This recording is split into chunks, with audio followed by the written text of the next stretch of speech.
la vigne. C'était un pari, c'est une question, c'est une hypothèse. Prenez du notes, hein. Comme la concurrence racinaire était une hypothèse. à l'époque. Après, on a planté aussi avec un autre objectif.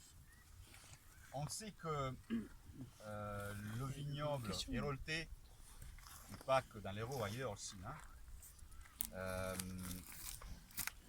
est en train d'être affecté par le changement climatique, avec une maturité du raisin qui donne des vins de plus en plus lourds, de moins en moins frais, avec des taux de sucre qui se manifestent, qui se produisent très tôt, et avec, vous savez, les molécules qu'on retrouve dans le raisin qui vont donner du goût et du parfum au vin, comme les polyphénols, comme les anthocyanes qui donnent de la couleur, toutes ces molécules-là qui permettent, avec les tanins, de donner la qualité d'un vin. Et bien, la maturité, la production de ces molécules-là était en retard par rapport à la production de sucre. Et c'est le sucre qui se transforme en alcool. Donc, avec le risque d'avoir des vins qui sont très, très forts en alcool, en potentiel. En tout cas. C'est une tendance qui est très forte.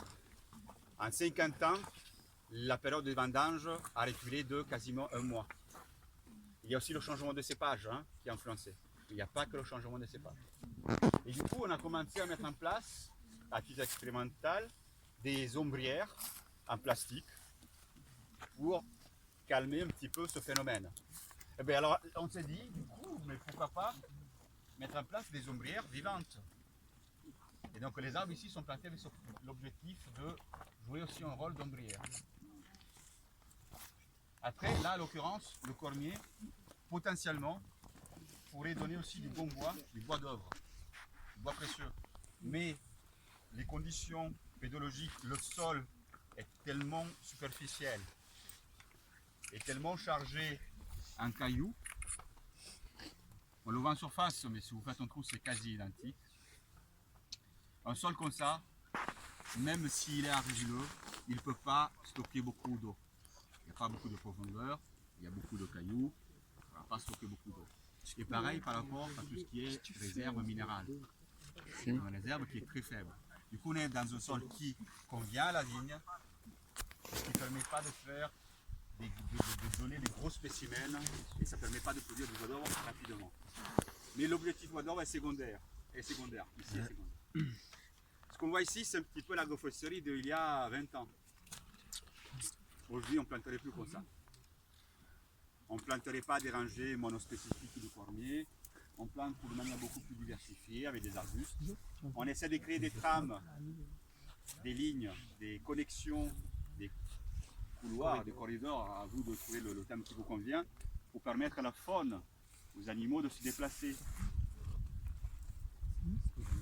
Avec l'hypothèse de favoriser les animaux auxiliaires de la vigne.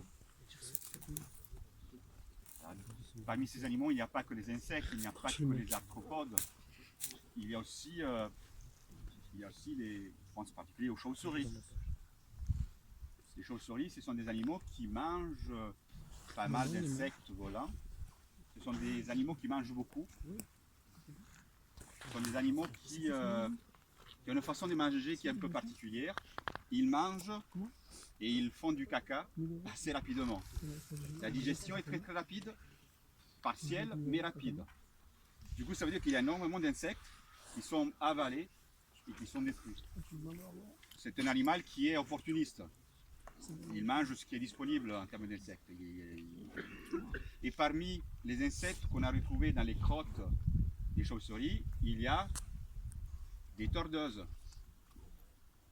Il y a Eudémis, un ravageur, un papillon ravageur de la vigne, qui affecte pas mal de vignes ici dans l'Hérault et ailleurs aussi.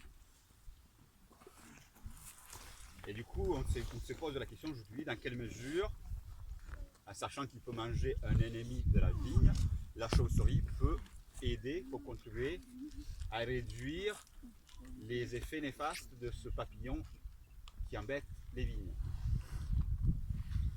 C'est quelque chose c'est une question ouverte, on n'a pas de réponse. Parce qu'après, il y a aussi d'autres, il y a une espèce de corollaire des questions qui sont associées, c'est, d'accord, admettons, la chauve-souris contribue, mais comment éviter la chausserie dans nos parcelles. Du coup, on a depuis 4 ou 5 ans commencé à imaginer comment favoriser la présence de la chausserie. Et ce qui compte pour la plupart des chaussures qu'on a sur le territoire français, et en particulier ici dans l'Hérault, ce qui compte énormément, c'est d'avoir des éléments dans le paysage, comme les arbres, comme les haies, comme les bosquets, qui vont aider la chauve-souris à s'orienter. Vous savez, la chauve-souris se déplace avec un radar biologique. Et pour qu'elle puisse se repérer, il faut un obstacle. Le principe du radar, c'est j'ai émis une onde et je reçois le retour.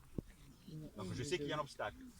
Donc pour les aider à chasser, c'est bien d'avoir des objets comme les arbres qui vont l'aider à se déplacer. Après, il faut aussi qu'il y ait de quoi manger. Donc il faut qu'il y ait des insectes, et pas que des insectes. Voilà par rapport à la question qui était une très bonne question. Merci. Vous avez d'autres questions? On pose une question. Youssef, une question. Quand vous dites que vous avez choisi le cormier au hasard, c'est pas totalement au hasard quand même. Vous avez la vigne, elle a des racines, elle a un système racinaire très puissant qui descend peut-être jusqu'à plusieurs mètres de profondeur. Est-ce que le cormier, vous l'avez choisi en fonction de son système racinaire aussi? Ne dites pas que c'est du hasard le cormier. Non. Ah.